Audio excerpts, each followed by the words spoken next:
बात करेंगे महाशिवरात्रि की। आज देश भर में महाशिवरात्रि की धूम देखने को मिल रही है। शिवरात्रि के मौके पर गिर सोमनाथ मंदिर को शानदार तरीके से सजाया गया है, तो वहीं शिवरात्रि के मौके पर भुवनेश्वर का लिंगराज मंदिर भी चमक दमक से भरपूर दिख रहा है। ये तस्वीरें हम आपको दिखा रहे हैं। शिवरात्रि के मौके पर भोलेनाथ की नगरी काशी में आस्था का सैलाब उमड़ा। काशी विश्वनाथ धाम में भक्ति के रंग दिखाई दे रहे हैं। महाशिवरात्रि के मौके पर मंदिर प्रशासन ने भी यहां तैयारियां चाक चौबंद की है। जूनागढ़ के प्राचीन भवनाथ मंदिर में शिव भक्तों की अच्छी खासी भीड़ देखने को मिल रही है। तो वहीं भारत के पड़ोसी देश नेपाल के पशुपतिनाथ मंदिर में भी लोग सुबह से ही मंदिर में दर्शन पूजन के लिए पहुंच रहे हैं, जलाभिषेक कर रहे हैं। आज हर शिवालय में शिव भक्ति की जय जयकार देखने को मिल रही है और हर तरफ बम बम भोले, हर हर महादेव के जयकारों की गूंज है। भक्त भोलेनाथ के दर्शन कर रहे हैं, पूजन कर रहे हैं और महाशिवरात्रि की रौनक और भक्तों का जो उत्साह उमंग है वो देखते ही बन रहा है। देखिए, महाशिवरात्रि का पावन पर्व है, ऐसे में देश के अलग अलग ज्योतिर्लिंगों में भगवान शिव का अब जलाभिषेक करने के लिए श्रद्धालुओं का सैलाब सुबह से ही उमड़ रहा है। दो तस्वीरें भी हम आपको दिखा रहे हैं। आज के दिन महादेव के जलाभिषेक का काफी महत्व होता है। उज्जैन के महाकाल मंदिर की तस्वीरें आप देखिए। महाशिवरात्रि की धूम है, घर बैठे महाकाल के दर्शन कीजिए। उज्जैन में भगवान महाकाल की भव्य भस्म आरती हुई और पहली तस्वीर में भगवान महाकाल का पंचामृत स्नान कराते हुए आप देख सकते हैं। दूसरी तस्वीर महाकाल के श्रृंगार के समय की है और तीसरी तस्वीर देख रहे हैं आप महाकाल की भव्य भस्म आरती की तस्वीरें।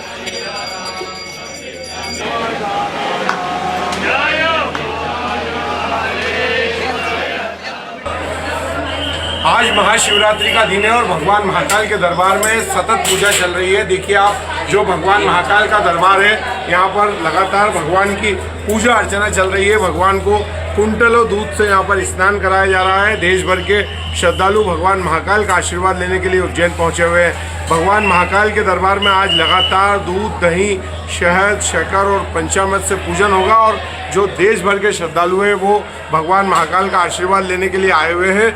फिलहाल मंदिर में चूँकि ज़्यादा भीड़ है, इसलिए काफ़ी दूर से श्रद्धालुओं को दर्शन कराए जा रहे हैं और जो श्रद्धालु है वो यहाँ पर भगवान महाकाल की एक झलक पाकर अपने आप को धन्य मान रहे हैं। आप देखिए, फिलहाल मंदिर में जो भीड़ का आंकड़ा है वो काफ़ी दूर तक दिखाई दे रहा है और यहाँ पर चूँकि आज भीड़ ज़्यादा श्रद्धालुओं की रहेगी, इसलिए महाकालेश्वर मंदिर में विशेष रूप से इंतजाम किए गए हैं। अलग अलग पंक्तियों में श्रद्धालुओं को खड़ा किया गया है और यहाँ पर लगातार भगवान महाकाल के दरबार में लगातार दूध और पंचामृत से भगवान का पूजा अर्चन चल रहा है और लगातार सिलसिला दिन भर जारी रहेगा।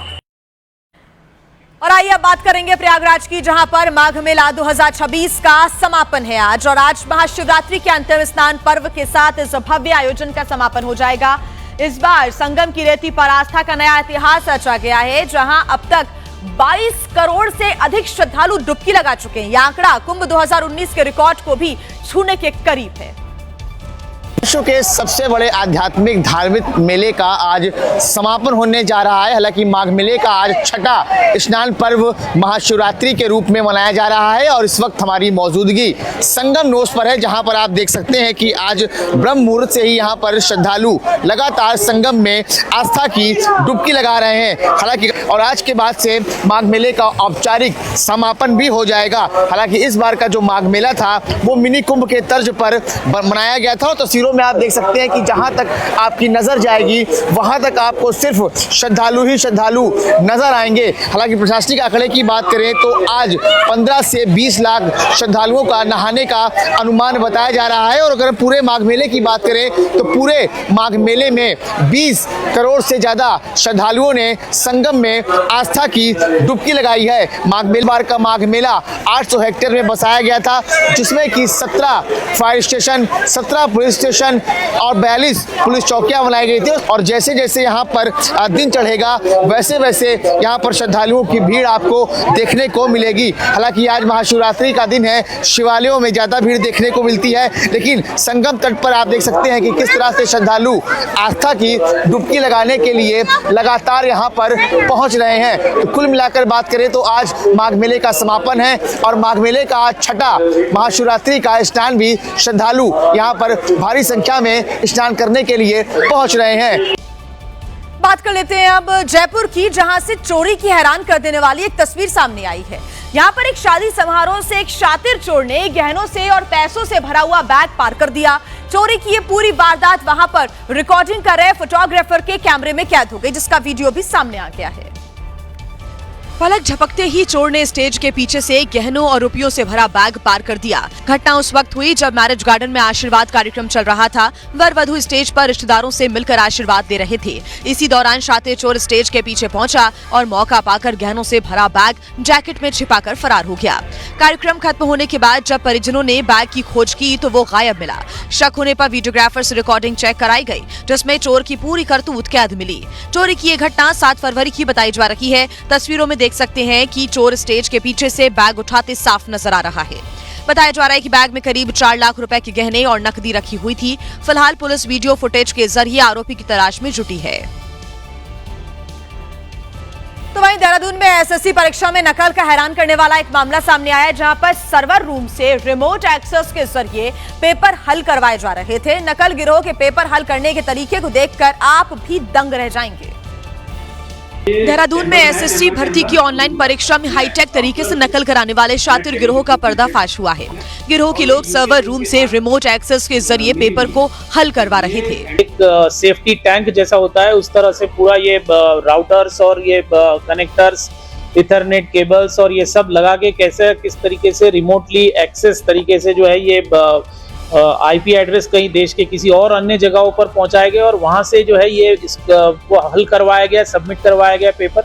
हैरानी की बात तो यह है कि परीक्षा केंद्र में सर्वर रूम में जमीन के नीचे एक गुप्त जगह बनाई गई थी। यहाँ राउटर, कनेक्टर और केबल्स का जाल बिछाकर असली आईपी एड्रेस को बाईपास किया जा रहा था।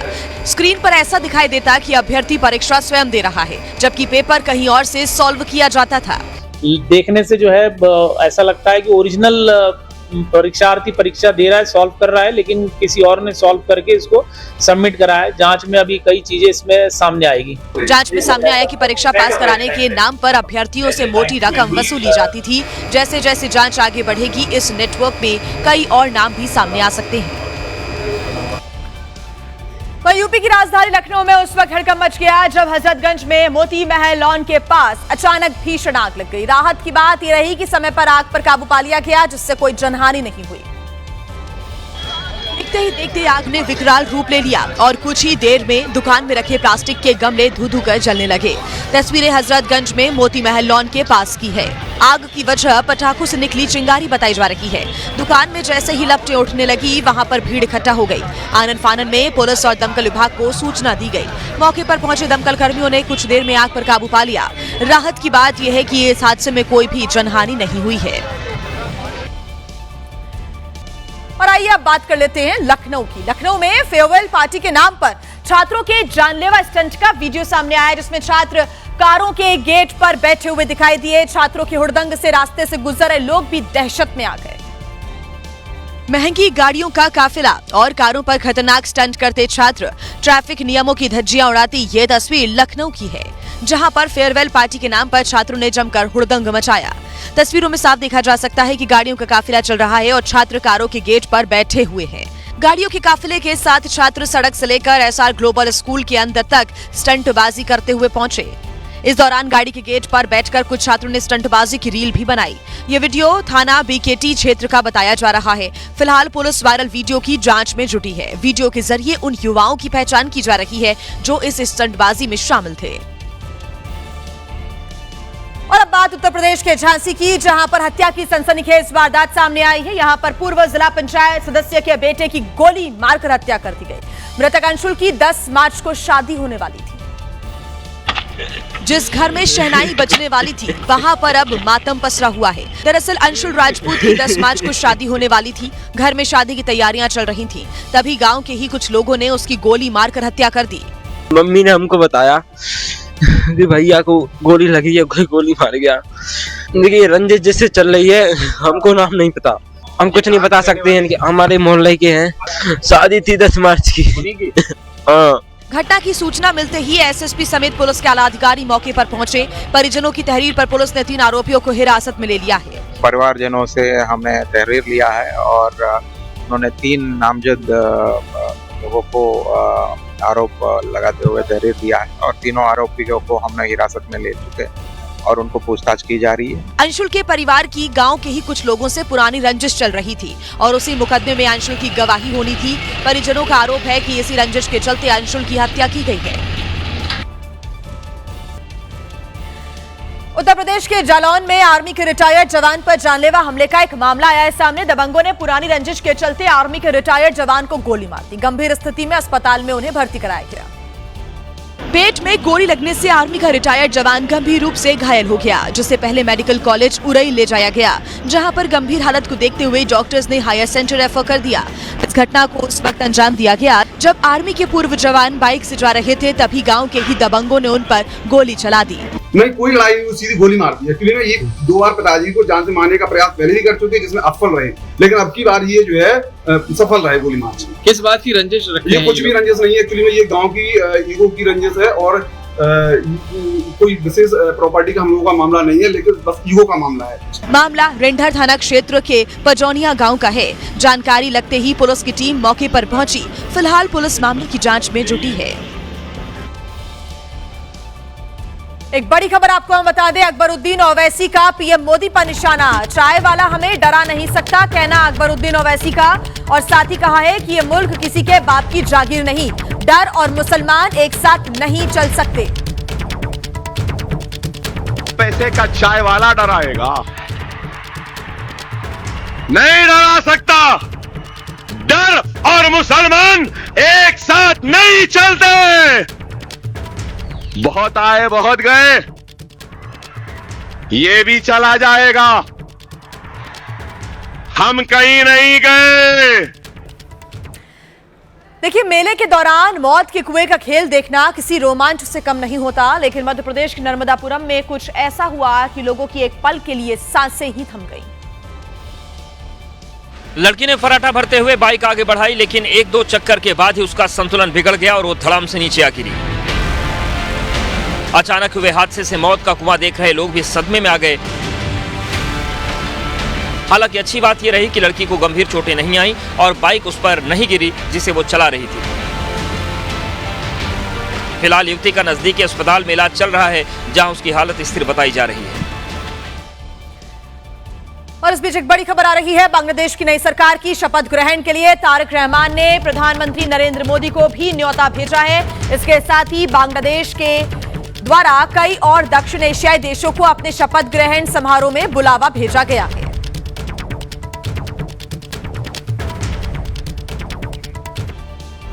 तो देखिए, बांग्लादेश में बीएनपी की प्रचंड जीत के बाद अब तारिक रहमान की ताजपोशी की तैयारी हो रही है। खालिदा जिया के बेटे को किस दिन शपथ लेनी है, ये सस्पेंस अब खत्म हो गया है। बांग्लादेश में नए प्रधानमंत्री की शपथ 17 फरवरी को होने वाली है और नए प्रधानमंत्री की शपथ बंग भवन में होगी। शपथ बांग्लादेश के राष्ट्रपति मोहम्मद शहाबुद्दीन दिलवाएंगे। हालांकि तारिक रहमान की कैबिनेट में आखिर कौन कौन से चेहरे शामिल होने हैं, इसको लेकर फिलहाल कोई आधिकारिक ऐलान नहीं हुआ है। तो देखिए, बांग्लादेश आम चुनावों में जीत के बाद बांग्लादेश नेशनलिस्ट पार्टी यानी कि बीएनपी के अध्यक्ष तारिक रहमान ने शनिवार को पहली बार मीडिया से बातचीत की और इस दौरान उन्होंने भारत बांग्लादेश के रिश्तों से जुड़े हुए सवाल पर कहा कि हम बांग्लादेश के हितों को सबसे ऊपर रखेंगे। We have cleared ourselves regarding the foreign policy, which is the interest of Bangladesh and the interest of Bangladeshi people comes first. By protecting the interest of Bangladesh and the people of Bangladesh, we will decide our foreign policy. Thank you.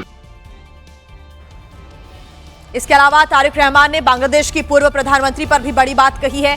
Tariq Rahman ने कहा कि शेख हसीना को वापस लाना कानूनी तरीके पर निर्भर करता है। उन्होंने इस मुद्दे को भारत के सामने उठाने के संकेत दिए।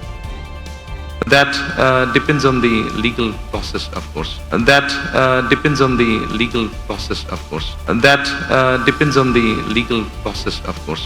That पंजाबी अभिनेत्री हिमांशी खुराना को गैंगस्टर की धमकी मिली है। धमकाने के साथ साथ 10 करोड़ रुपए की रंगदारी की मांग भी की गई है। गैंगस्टर जीशान अख्तर ने दी है यह धमकी। गैंगस्टर जीशान के खिलाफ मोहाली में एफआईआर दर्ज की गई है। जीशान अख्तर बाबा सिद्दीकी मर्डर केस में भी वांटेड है।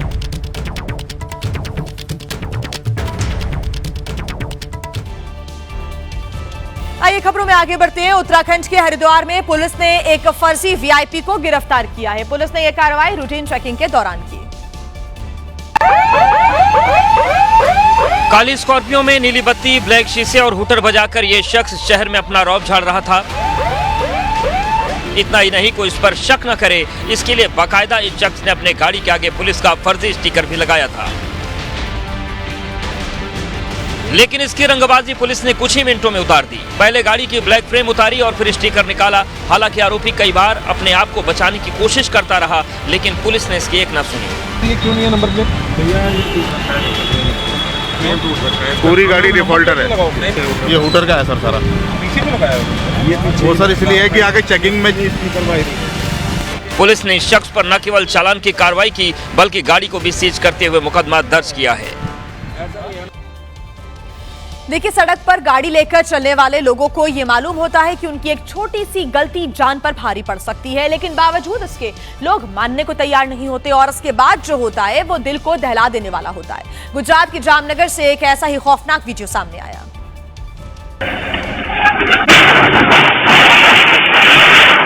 चार पहियों वाली पिकअप दो पहियों पर लहराते हुए आई और पंक्चर की दुकान पर खौफनाक हादसा हो गया। पिकअप ने जिस कंटेनर में टक्कर मारी उसमें पानी भरा था और टक्कर के बाद पूरा पानी कंटेनर से बाहर आ गया।